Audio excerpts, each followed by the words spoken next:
Ready to dive into your daily dose of news? Bringing you what's trending in the West and all that's setting trends in the East. And all of this served up with a side of insightful banter. We don't just bring you the latest stories. We bring you your talking points for the day. And while you do that, from the busy streets of New York, I will provide you with deeper insights on the developments through the course of the day in the US. And I will be here at the WION headquarters, getting you all the action from the universe of sport. All that you need to know about your favorite teams and players right here. The show that keeps you ahead of the global curve. A conversation you'd want to be a part of. A place where news becomes an engaging exchange. We bring you stories that impact your present. This is World DNA. Join the conversation.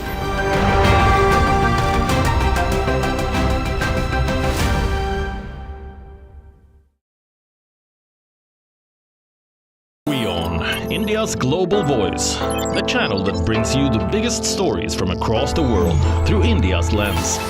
Now available in more than 190 countries worldwide, because we believe that the world is one. Watch us in Africa, Europe, USA and Canada, South America, Asia Pacific, Middle East and North African regions. Also available on these digital platforms across the world. WION. World is one.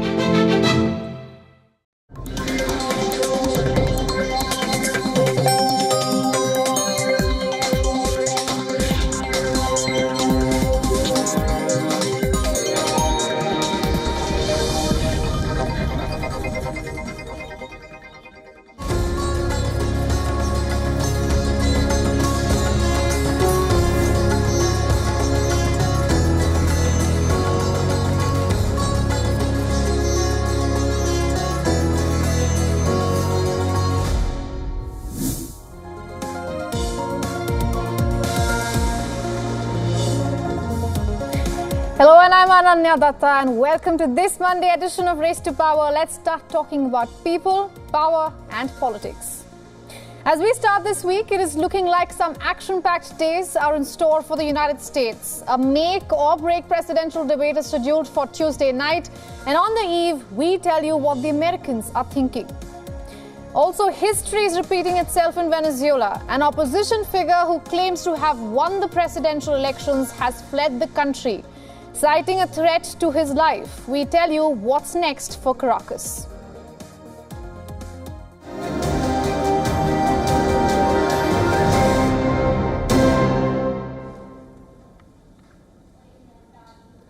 We're about 36 hours away from the US presidential debate, the first and probably the only time Kamala Harris and Donald Trump will take the same stage. So as Pennsylvania gears up for it, here's how the Americans feel about the two nominees. First, we are looking at the New York Times and CNN poll, where for the very first time in weeks, Donald Trump is leading Kamala Harris nationally. While Harris has managed to turn around the poll since incumbent Joe Biden's exit, the numbers are still neck and neck. The polling was done between September 3rd and 6th. Elections in the US aren't decided on the national tally. They are calculated state by state, which ends up making a handful of states the kingmakers. Now, they are often referred to as swing states. While they change each year, this time there are 7 of them, and they're on your screens at the moment. All right, speaking of numbers, CBS News and YouGov did a polling that looks at these 7 swing states. The poll suggests that Harris is narrowly ahead in Wisconsin and Michigan. She is tied, however, in 5 other swing states, that's Nevada, Georgia, North Carolina, Arizona and Pennsylvania. Keeping the margin of error in mind, these polls are a confirmation that each candidate retains a remarkably stable base of loyalists, almost evenly splitting across the country. It is important to note that Donald Trump continues to defy all odds. Despite his historic status as a convicted criminal, the latest polling confirms that the Republicans are resting their loyalties with him. And he might even be able to convert a few of the independents. That's crucial in this year's election. So when it comes to the issues on the ballot, Trump is doing exceedingly well. He takes the prize in economy and inflation.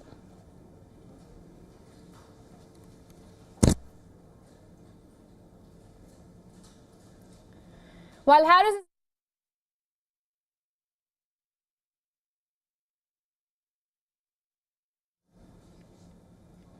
The polling was done between September 3rd and 6th. The election is already chaotic, with 81-year-old Biden dropping out amid concerns over his age, Trump narrowly surviving in an assassination attempt, and growing fears that Trump will again refuse to concede if he loses this November elections. Now, these numbers indicate that Tuesday's presidential debate could be a crucial moment in U.S. elections. Unburdened by what has been. There are those who are unable. All of these numbers come at a time when we are about 36 hours away from the big presidential debate. And Harris is marginally ahead in 2 of the swing states, namely that's Wisconsin and Michigan.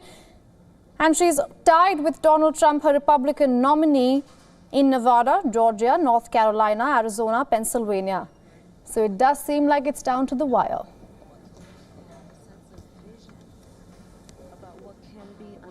By what? Unburdened.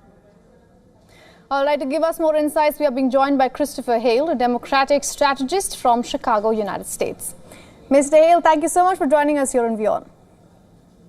Thank you for having me. As I was saying, Harris has a marginal lead in Wisconsin and Michigan, and she's tied in the other swing states, Nevada, Georgia, North Carolina, Arizona, and Pennsylvania. It does seem like it's down to the wire, Mr. Hale. That's always how we do it here in the United States. I think anyone who expected this to be a blowout election is being disabused of that notion right now. The reality of it is like it has for the last several cycles, this is going to come down to a few 10,000 voters and perhaps 3 to 4 battleground states across the Midwest in particular in the Sun Belt.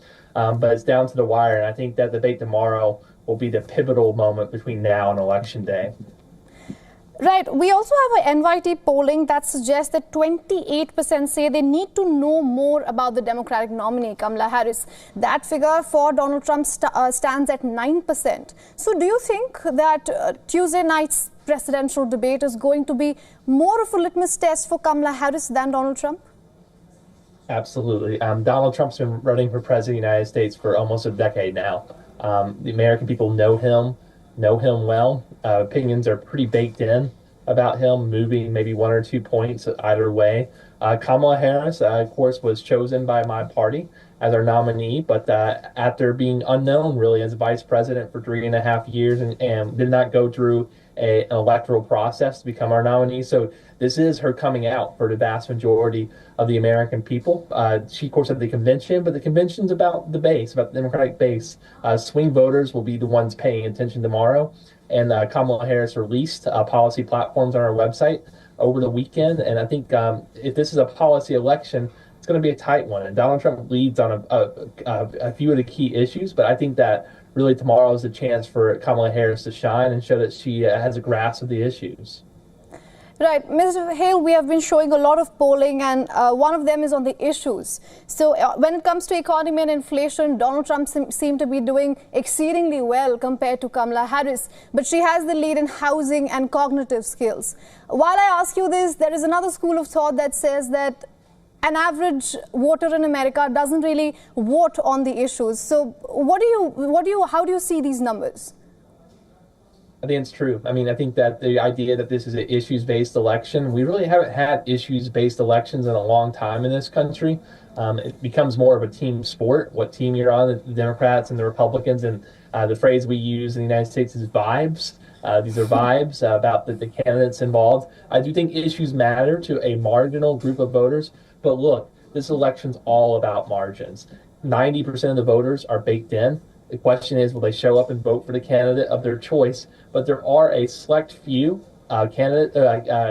voters who care about issues, and that's going to be key. That we need to start improving our numbers. My Democratic Party needs to start improving our numbers on the economy. But I do think that on other issues like reproductive rights, it's time for Kamala Harris to take it to Donald Trump at this debate tomorrow. And I think that, once again, I think tomorrow is the pivotal point between now and Election Day deciding who's going to win this. I like how you call it vibes. I think our Gen Z audience will be very happy with that assessment. Ms. Yes. Dale, thank you so much for joining us here on WION and getting us your insights. Thank you so much.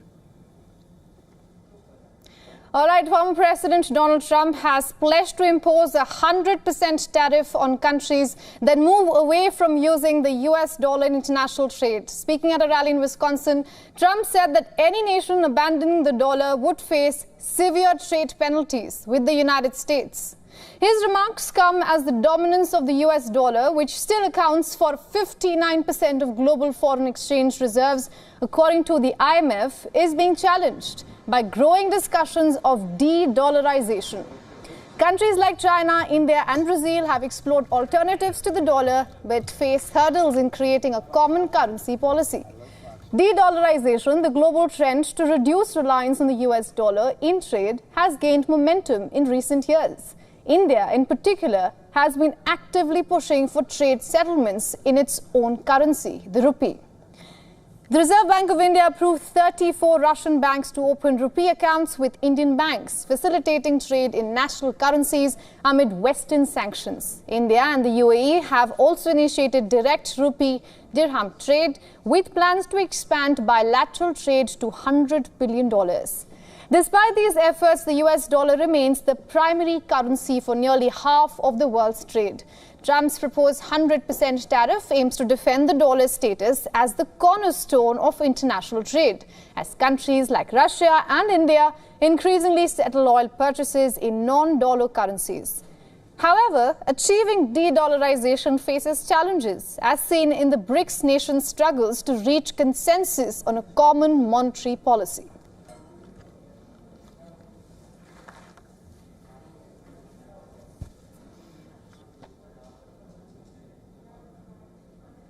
And the other big story, Venezuelan opposition presidential candidate Edmundo Gonzalez has landed in Spain after fleeing his own country.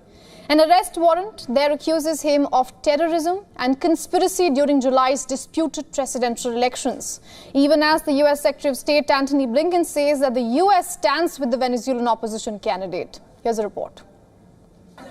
Venezuelan opposition presidential candidate Edmundo Gonzalez fled to Spain on Sunday as he seeks asylum from Nicolas Maduro's government amid the ongoing crisis over July's disputed election. Gonzalez, who has challenged Maduro's declaration of victory, arrived at the Torrejón de Ardoz military base with his wife, Spain's foreign ministry said in a statement. The exit of the 75-year-old, seen by the U.S., EU, and other major powers as the winner of the election, came a week after Venezuelan authorities issued an arrest warrant for him, accusing him of conspiracy and other crimes. They forced him to flee. This only confirms that Venezuela is a dictatorship in which it is not possible to live in. If you don't agree with the regime, you have to leave or you might get killed. European Union Foreign Policy Chief Josep Borrell in a statement said it was, quote, a sad day for democracy in Venezuela, adding that no political leader should be forced to seek asylum in another country. Venezuela's opposition say the July 28th election resulted in a resounding victory for Gonzalez and published vote tallies online that they say show he won. Maduro has dismissed all such assertions and says there was a right-wing plot to sabotage his government. Gonzalez's move to Spain marked another jolting shift in the fortunes of the former diplomat who came out of retirement and took over the candidacy in March, initially as a placeholder after opposition leader Maria Corina Machado and then another replacement could not stand. Machado confirmed on X that Gonzalez was now in Spain, adding he had fled to protect, quote, his freedom, his integrity, and his life. She said he would continue to fight for the opposition from Spain and vowed that on January 10th of 2025, Gonzalez would be sworn in as Venezuela's president. Mexico enters another week of unrest over controversial judicial reforms in the country. The ruling Morena party is leaving no stone unturned to push the bill through the final stage of approval. And with each passing day, protests grow louder on the streets of Mexico. After clearing the lower house, The contested judicial reform bill has now been tabled in the Senate House for approval. On Sunday, senators backed the bill at the initial stage. However, the final voting will take place on Wednesday after senators debate the merits of the proposed changes to the existing legislation. We are recognizing that changes are required and improvements are required. And another thing is the judge. The judge receives the cases. Currently, a judge is receiving cases where he is already biased. If we let them take over the entire judicial branch, then we will no longer have anything. Right now, there have been protections that have reached the Supreme Court of Justice, which have stopped things, stopped bad practices. If that is taken away, then we no longer have anything.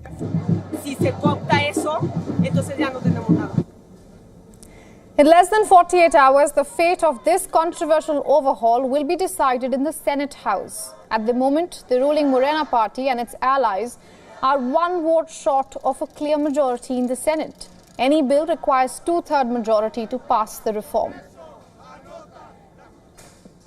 If the senators, 43 opposition senators, who have made a public promise that they are going to vote against the reform of the judicial branch of the federation from the ruling party, intends, then it is evident that the group in power is not going to obtain the number of votes it needs to overwhelmingly approve the reform.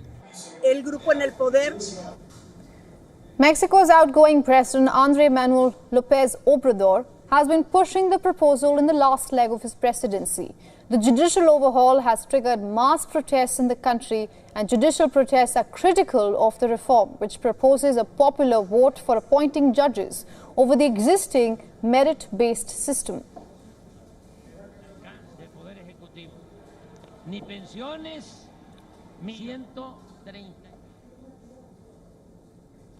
Let's go across to India now. Member of Parliament from the ruling Trinamool Congress in West Bengal, Jawar Sherkar, has resigned, and he has raised complaints over the Mamata Banerjee government's handling of the rape and murder case of junior doctor at Kolkata's RG Kar Hospital. Speaking exclusively to WION, Sherkar said that he will not return to politics. The massive public outrage triggered a political crisis for the ruling TMC, posing one of the biggest challenges to Chief Minister Mamata Banerjee's leadership since she took office in the year 2011. Mamata Banerjee urged him to reconsider his decision, which he refused to do, citing government's failure to address the issue.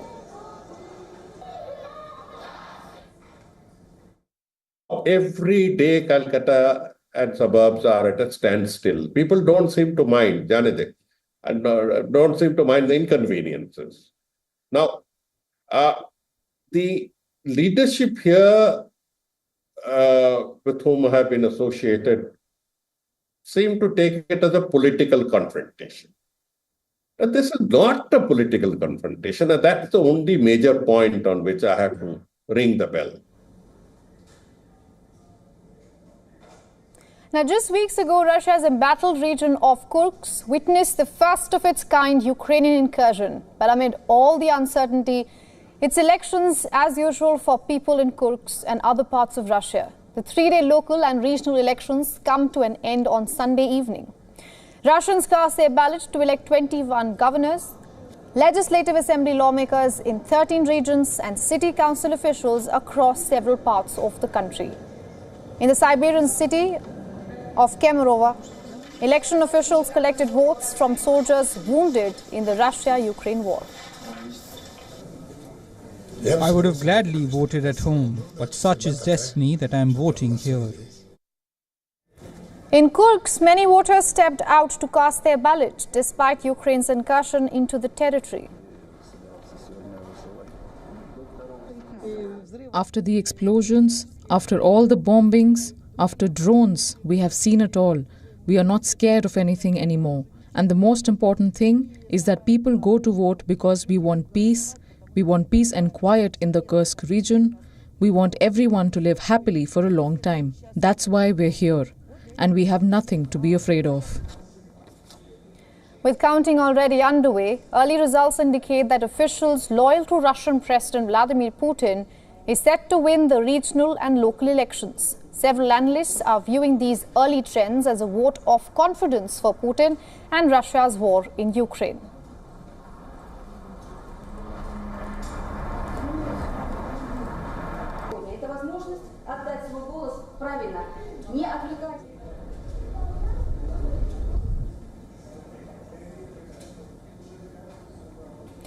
And the results of Algeria's presidential elections are out. The country has overwhelmingly voted and re-elected incumbent leader Tebboune after voting concluded over the weekend. And as per Algeria's electoral authority, official preliminary results reveal that Tebboune secured 95% of the votes in Saturday's elections in a clear mandate. His political rivals received 3% and 2% of the vote share, respectively. Following the announcement, many were seen celebrating the election outcome, highlighting the need for stability and expressing satisfaction in the popular approval for the leader. We're so happy. You can't imagine how happy we are. Our people are happy. We got this result in accordance with the law. No one can say that it is a stolen vote or that it is not fair. I'm happy. I don't care whether he likes it or not. I really like him. I don't know much about him, but I have a good feeling about him. Despite the overwhelming majority for the incumbent, the voter turnout has come under the scanner. Voter apathy among Algerians is not uncommon. Over the weekend, many polling stations in Algeria's capital alone remained empty. The Election Commission has declared 48% average voter turnout in this election. But the polling body has not revealed how many people from the 24 million registered voters actually stepped out to cast their ballot. While the polling body has called the 48% turnout figure as provisional, its accuracy has still come under question. In an unprecedented move, all three presidential candidates, including the victorious incumbent leader, have issued a joint statement alleging irregularities in the results.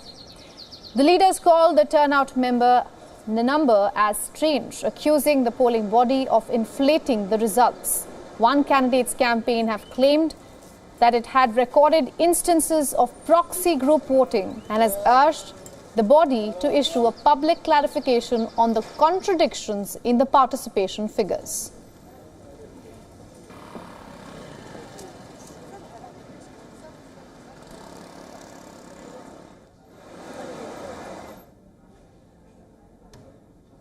Jordan is set to vote in parliamentary elections on Tuesday. The polls come at a crucial time for the West Asian country as the region faces months-long uncertainty.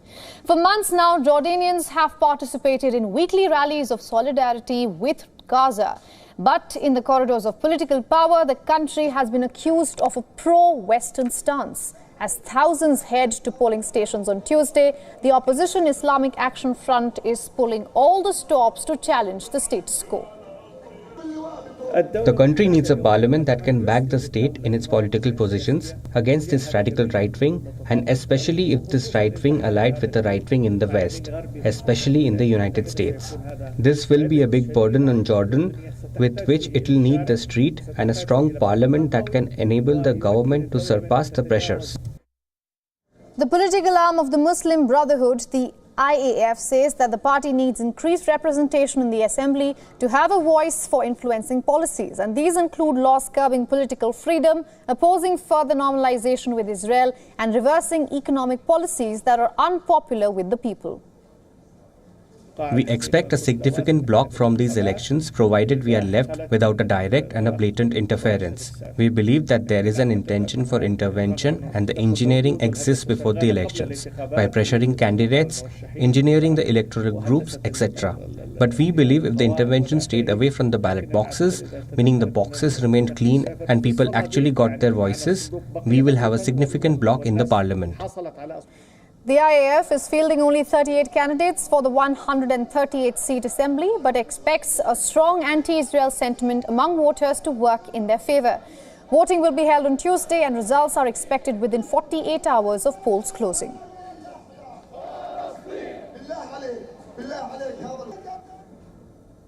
Let's now take a look at what else is making headlines in the world of elections and politics. Japan's ruling party is scheduled to contest internal leadership elections by the end of September as incumbent Prime Minister and party leader Fumio Kishida's term comes to an end. In the run-up to party polls, Economic Security Minister Sane Takaichi announced her bid to contest. Takaichi is the first woman candidate in the race to become Kishida's successor. The winner will be the head of the Liberal Democratic Party and the country's Prime Minister.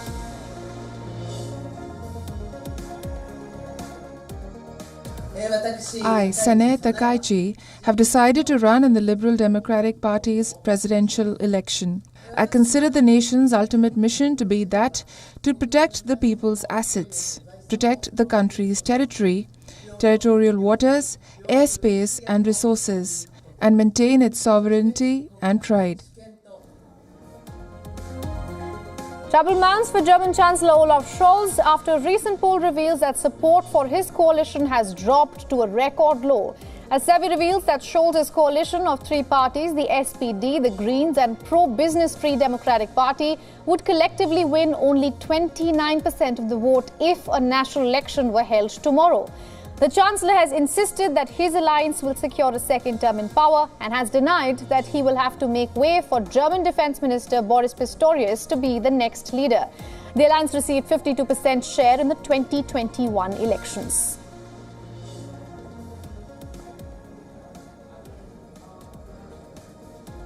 And with that, we are wrapping up this edition of Race to Power. Thanks for watching with me. Goodbye.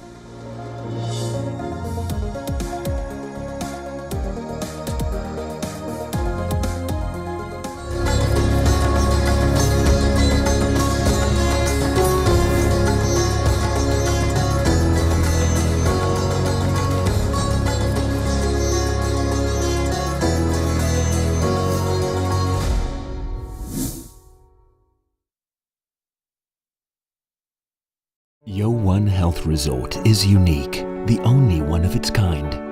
Experience the 4 paths of natural wellness: yoga, Ayurveda, acupuncture, and naturopathy. Each uniquely customized program improves the whole person to make every person whole. Come to WION Health Resort. Make your reservation at wion.com. Namaste. Hello friends. We did Dr. Subhash Chandra show, popularly known as DSC show, for 4 years, from August 2014 to August 2018. 28 states of Bharat. Of course, we reached out to all of you in 190 countries across the world. The show was very successful. Each episode was being watched by almost 25 million people every week. For past 6 years, the demand of the show has never died down.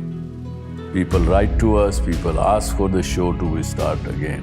Hence, we are beginning the show once again on All Z Network, also on WION, which is the global network channel from India. Again, thank you for your love and affection. See you soon at Subhash Chandra Show.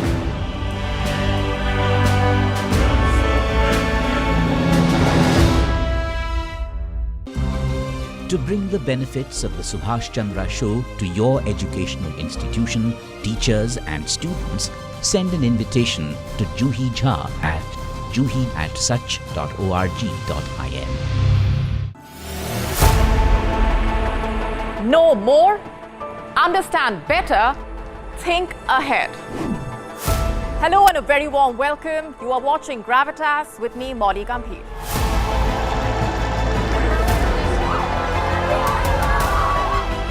Get the facts, not the bombast. On the 26th of March, dynamic pricing, Baloch separatists, Gravitas cuts out the clutter. Gravitas keeps calm when others scream. Gravitas brings news to life.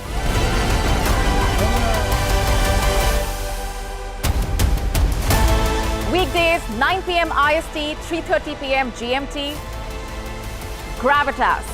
Seeing is believing.